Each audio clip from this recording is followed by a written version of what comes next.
There's something obscene about public betrayal. Something surgical in its cruelty. The clean cut of it, the way it pretends to be casual, polite, harmless. We were at a small restaurant in Austin, the kind you reserve for milestones and pretend memories. South Congress, where the menus are laminated and the waiters wear flannel like uniforms. It smelled like rosemary and candle wax. People whispered over cocktails, smiled through tight teeth. No one expected violence in a place like that. It was Mia's birthday, 15. I'd booked the table 2 weeks in advance. Called in a favor with the manager for the corner booth. The one with a view of the window, the one she liked from last year. Laura had ordered wine. Mia wanted dessert first. Ethan was already on his phone. I should have known. Laura had kissed me on the cheek when we walked in, her hand trailing off mine the moment the hostess appeared. I paid for the valet without comment. Ethan made a joke about my parking. Mia laughed. I didn't. We were halfway through the meal when it happened. Mid-sentence. Mid-smile. The waiter had just come to refill the waters. Young guy. Nervous. Probably working doubles to cover school.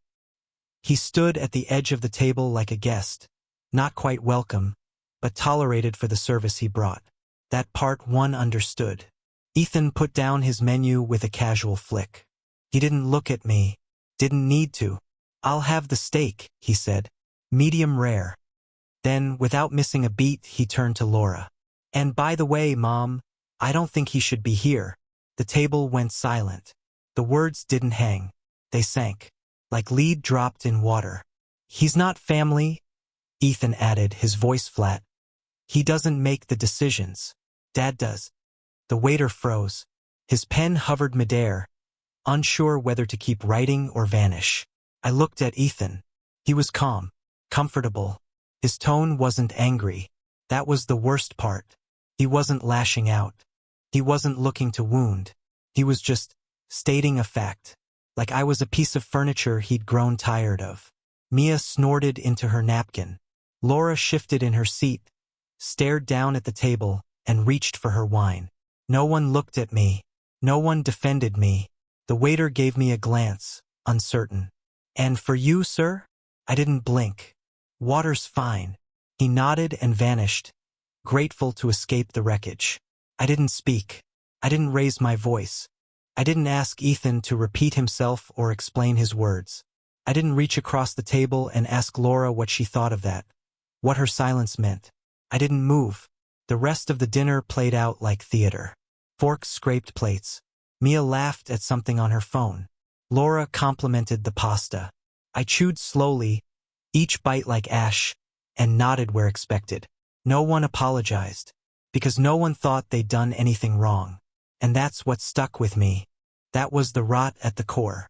It wasn't the sentence itself. It was the indifference. They didn't see it as betrayal. They saw it as balance being restored. Laura didn't look at me once after that. She talked to Ethan about his classes. She asked Mia about the bracelet from her friend. She smiled. The same smile she wore the day we met. Soft, practiced, barely tethered to sincerity. That smile used to be mine. Now it was a mask she wore when she wanted things to stay calm. I watched her refill Ethan's glass. I watched him accept it without a word. I watched Mia smirk when I stood to stretch my legs. She thought I was trying to leave the conversation. She thought I was hurt. She wasn't wrong. But I wasn't escaping. I was confirming. Years of sacrifice. Years of biting my tongue. Paying tuition, rent, groceries. Sitting through parent-teacher nights where teachers looked at me like a stand-in. Watching Laura type messages to her ex-husband with her screen tilted just out of view. And now, with a single sentence spoken in the same tone one might use to ask for extra fries, I was erased. Not rejected. Not argued with. Erased. Ethan had finally said what he'd always wanted to say. The truth wasn't new. It had simply been unmasked. And I think what made it cruel wasn't the content. It was the ease. He didn't hate me. He just didn't need me. Not now that the bills were paid. Not now that the safety net was tight beneath his feet.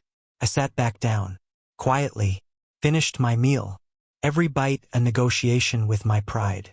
Every swallow a reminder that I had no place here. Not really. I paid for the meal. Every cent. The steak. The wine. The desserts they barely touched. I even left a generous tip. The waiter had earned that much. He didn't ask to witness a man vanish. In the parking lot, Laura fumbled for her keys. Mia argued with Ethan over who had the AUX cord last.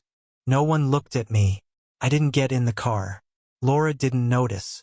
I stood beneath the sodium lights, let the warm Austin air wrap around me, and watched them pull away, laughing. Laughing. 6 years. 6 years of holding this family together with duct tape and overdrawn bank accounts. 6 years of being told, they'll come around. Just be patient. 6 years of birthdays, family trips, groceries bought without thanks, rides given without question. 6 years of sacrifice for people who would forget me the moment I left the frame. I drove home alone, didn't turn on the radio, didn't check my phone. I sat at every red light with the same thought in my chest. They were right. I'm not their father. Not legally. Not emotionally. Not in any way that matters when push comes to shove. I was the wallet, the chauffeur, the soundproof wall between them and consequences. And tonight they declared that contract void. So I honored it. I opened my banking app, canceled every auto payment. The rent gone. Ethan's college tuition gone. Mia's weekly allowance gone. The family phone plan canceled. Insurance premiums, the ones that kept them all healthy and covered, cut. I stared at the screen and felt nothing. Not anger. Not satisfaction. Just silence. The kind that comes when the storm has already passed and you're left standing in the ruins, wondering why you ever built anything here in the first place. I shut off the phone and went inside. The house was dark. Quiet. Felt like a stranger's home. Like I was trespassing. And maybe I was. Maybe I always had been. When I woke up the next morning, the house was already moving without me. I heard Mia's voice upstairs. Sharp, alive, full of that casual cruelty only a teenager can wield. Heard the slam of Ethan's door, the hum of Laura's hairdryer through the wall, the familiar sounds of a house pretending to be whole. I stayed in bed, watched the fan blades turn. The night before hadn't been mentioned. Not in whispers, not in texts, not in the rhythm of the kitchen. It was scrubbed clean like a scene edited out of a show no one wanted to watch again. I could have told myself it was just a moment, a bad night, an impulsive comment from a teenager who didn't mean what he said. But that would have been a lie, and I was done lying to myself. The truth was simple. They had drawn the line, and now I would draw mine. When Laura left for work, her usual hurried kiss on the cheek, already half out the door, I stayed behind. No goodbye, no questions, just silence. That was her contribution. That was always her contribution. I sat at the kitchen table, stared at the glass of water in front of me, and opened my laptop again. And I started pulling threads. First, the rent. The townhouse wasn't in Laura's name. It was mine. My credit, my savings, my down payment. I had paid the deposit, signed the lease, handled every renewal. I canceled the auto pay, set the end date, noted the penalties. I didn't flinch. Second, Ethan's tuition. The fall payment was due in 12 days. A generous window, one I had always met early. Not this time. I logged into the school portal, navigated to billing, and removed my card. The number disappeared with a single click. There was no confirmation message, just silence. Third, the insurance. Health, dental, vision. All linked to my employer. All dependent on my coverage. I called HR. Told them to remove dependents. Effective immediately. When the woman on the other end asked if I was sure, I said yes. I didn't explain. I didn't owe her or them that. Fourth, the college fund. Mia's future. The one I had been quietly contributing to since she was 10. I paused the monthly transfer. Then I moved the balance to a separate account under my name only. Not out of malice. Out of necessity. Because I wasn't going to keep planting seeds in a garden I wasn't allowed to walk through. By the time I was done, my hands were steady. My chest, still. It was astonishing how easy it was to undo years of giving. How fast you could step away from a fire once you accepted it had already burned everything down. I left the house at noon, walked to a coffee shop 5 blocks away, ordered black coffee, sat by the window. I didn't check my phone. I didn't answer the calls when they started. I didn't read the first text or the second or the 27th.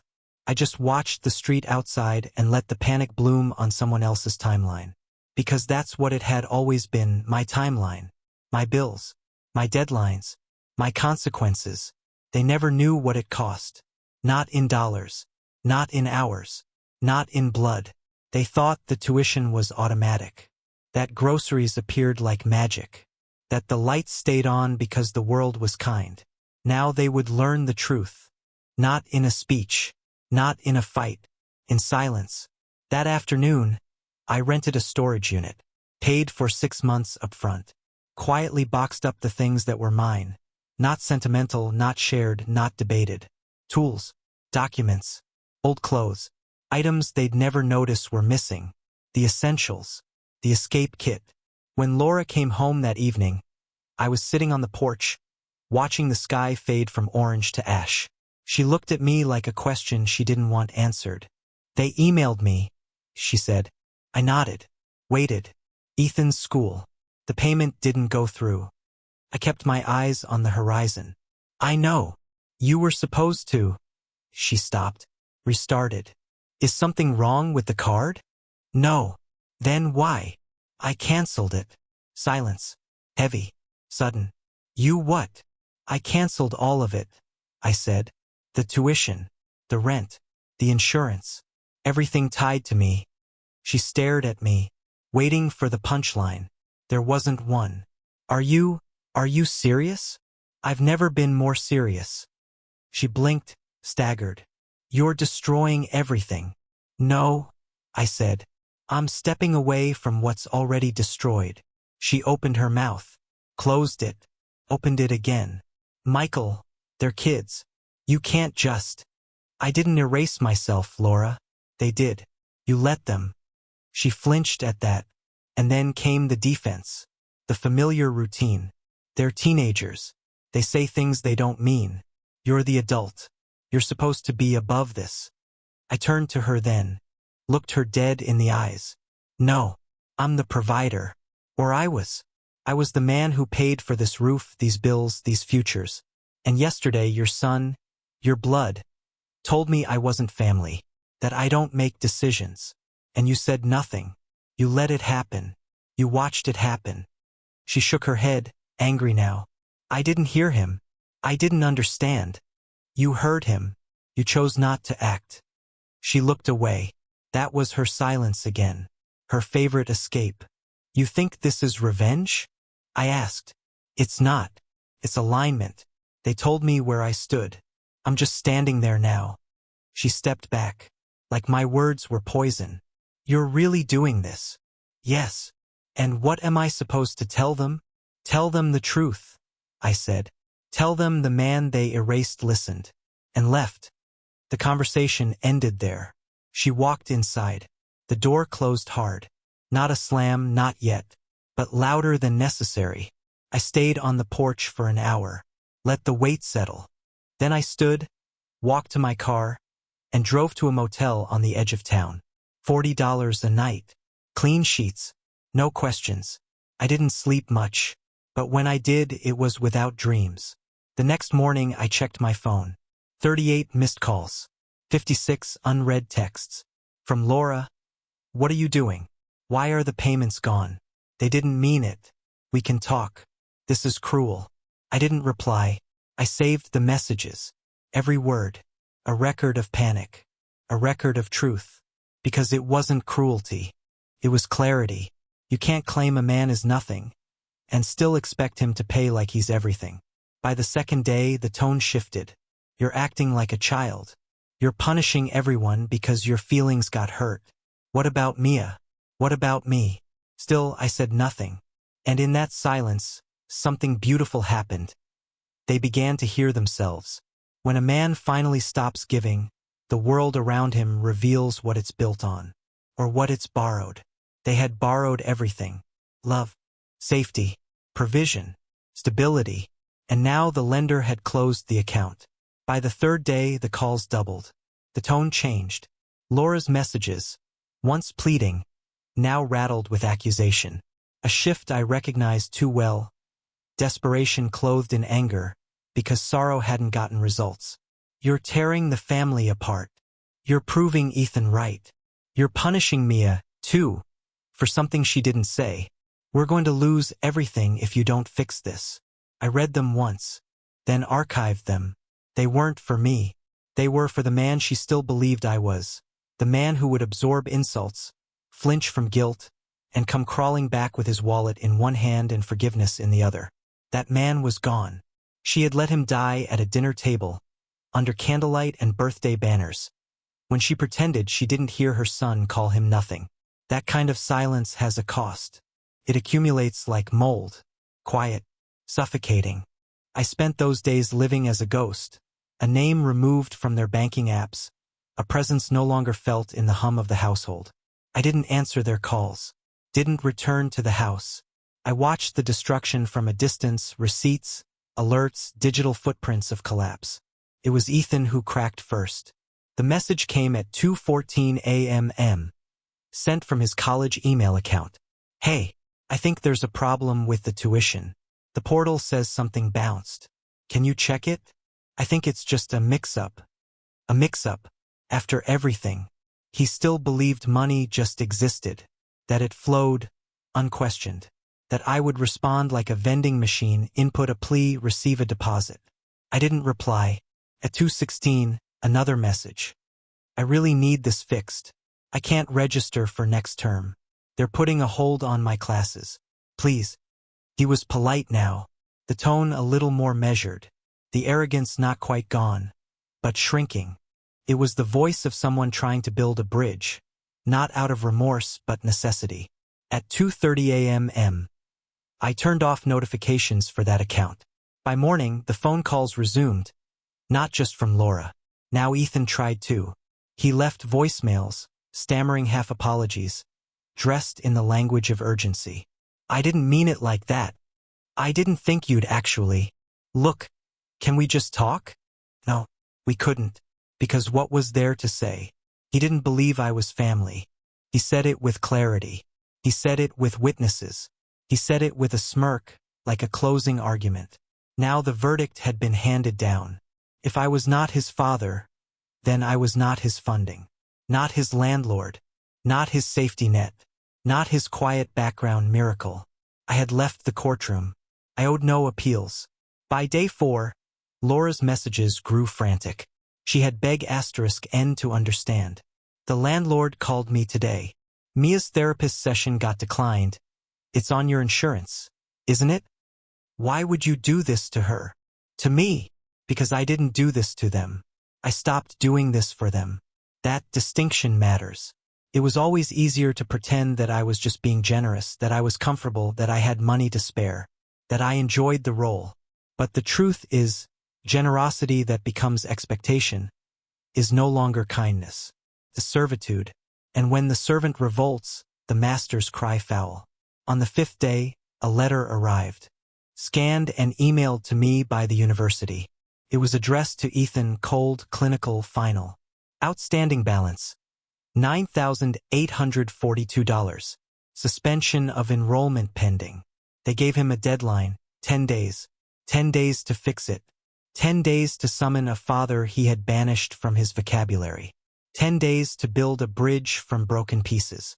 That evening, I received a text I hadn't expected. From Ethan. I talked to Dad. That was it. 5 words. No punctuation. No follow-up. But I knew what it meant. I could see the entire conversation in my mind. The awkward call. The fumbling explanation. The silence on the other end. The excuses. The delay. The absence dressed in poor reception and missed calls. That's the thing about Ethan's biological father. He's not cruel. He's absent. He always was. He was the myth Ethan kept alive, the ghost he used as leverage. Now the ghost was being summoned. And like all ghosts, it passed through him. On day 6, the cracks became visible. Laura showed up at my motel. I didn't tell her where I was.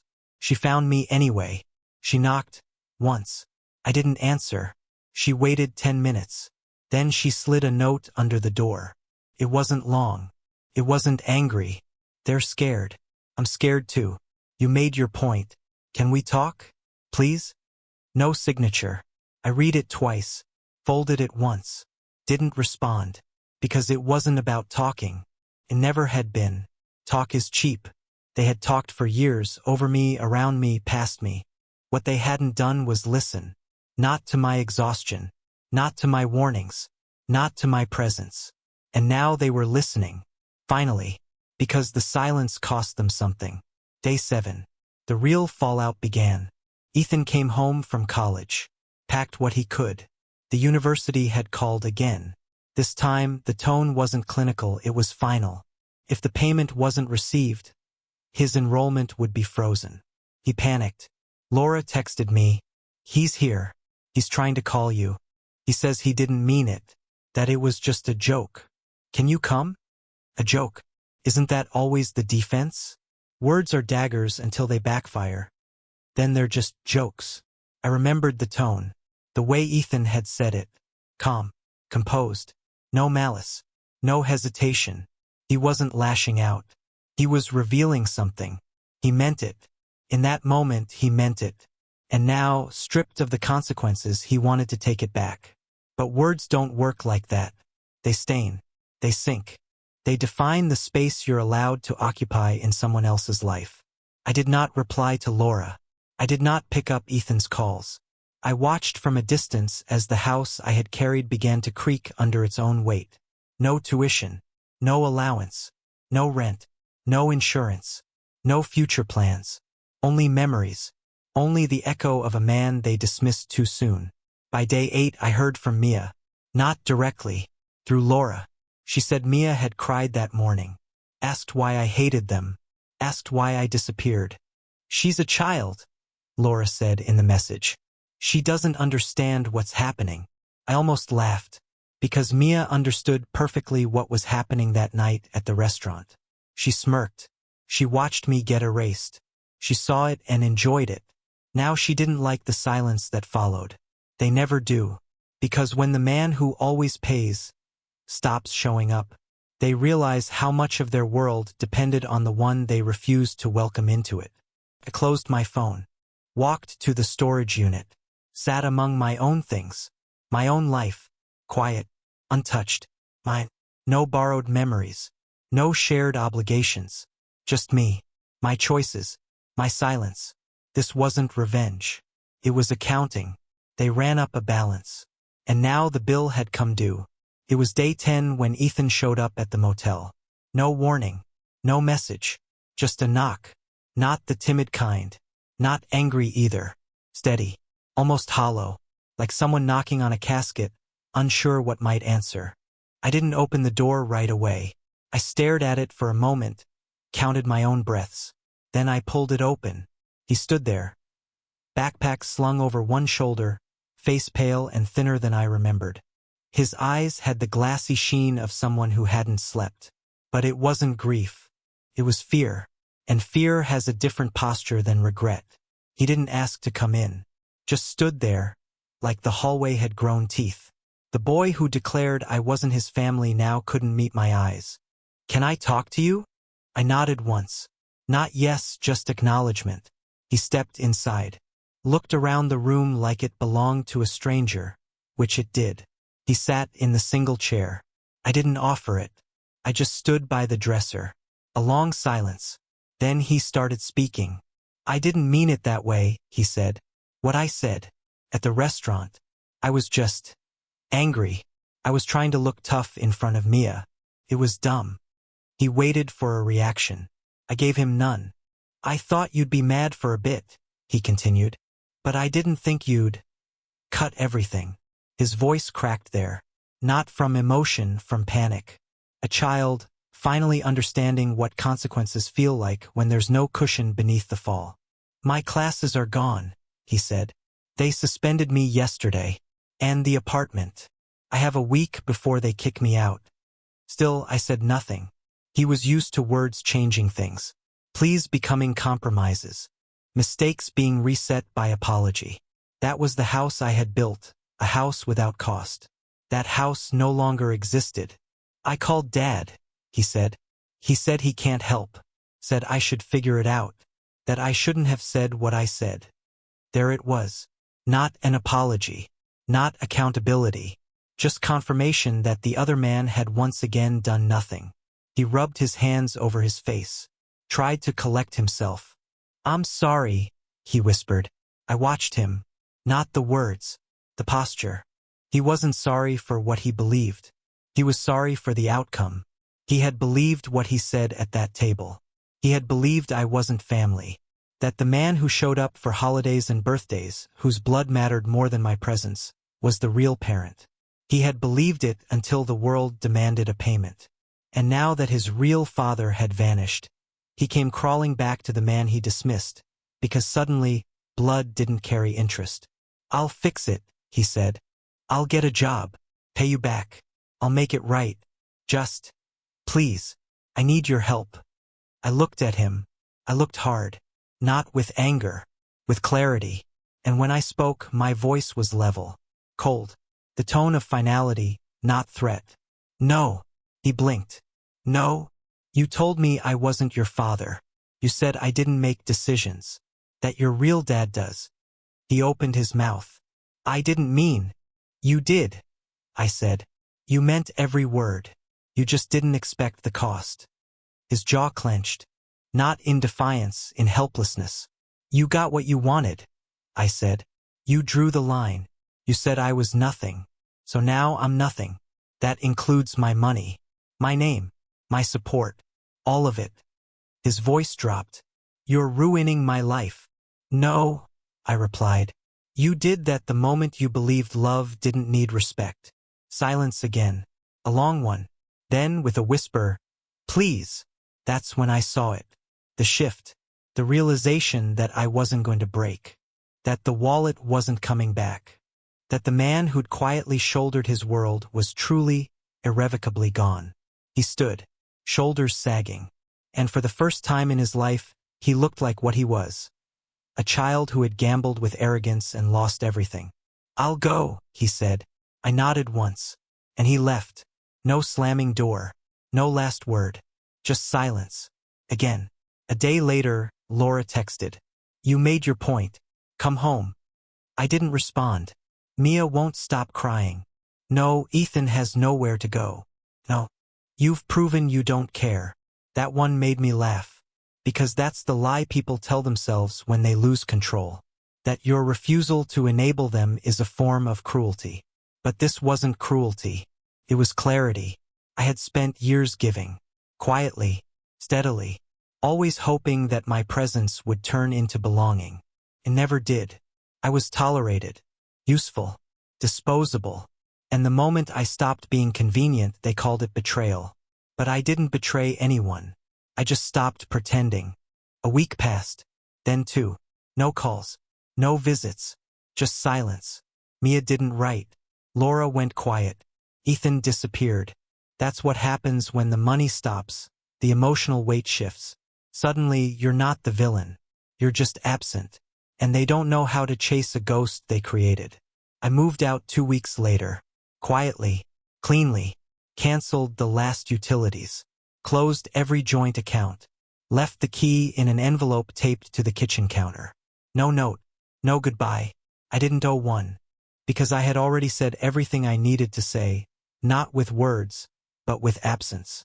That house will stand. The walls will stay up. The heat will work. Someone else will move in. Maybe another man. Maybe another fool. But I won't be there. Because if I'm not family at the table, I'm not the wallet under it. If I'm not welcome in their name, I don't belong on their lease. I paid for dinner. And that's where it ended. Let them tell whatever story they need to. Let them rewrite the narrative in their favor. I know what happened. I know what was said. What wasn't defended. What was allowed. And now they know, too, what it means when a man like me listens, really listens, and decides not to return. Not with money. Not with forgiveness. Not with anything at all. So I'll end this with a question. One I've asked myself every night since the restaurant. since the silence, since the slow crumbling of something I once called home. Was I wrong? Was I wrong to walk away? To let the consequences fall? To leave a family that never truly made room for me, not even at their own table? Or was it the only way left to remind them that love without respect isn't love at all? It's servitude? Would you have endured it? Or would you have paid for dinner and finally walked away?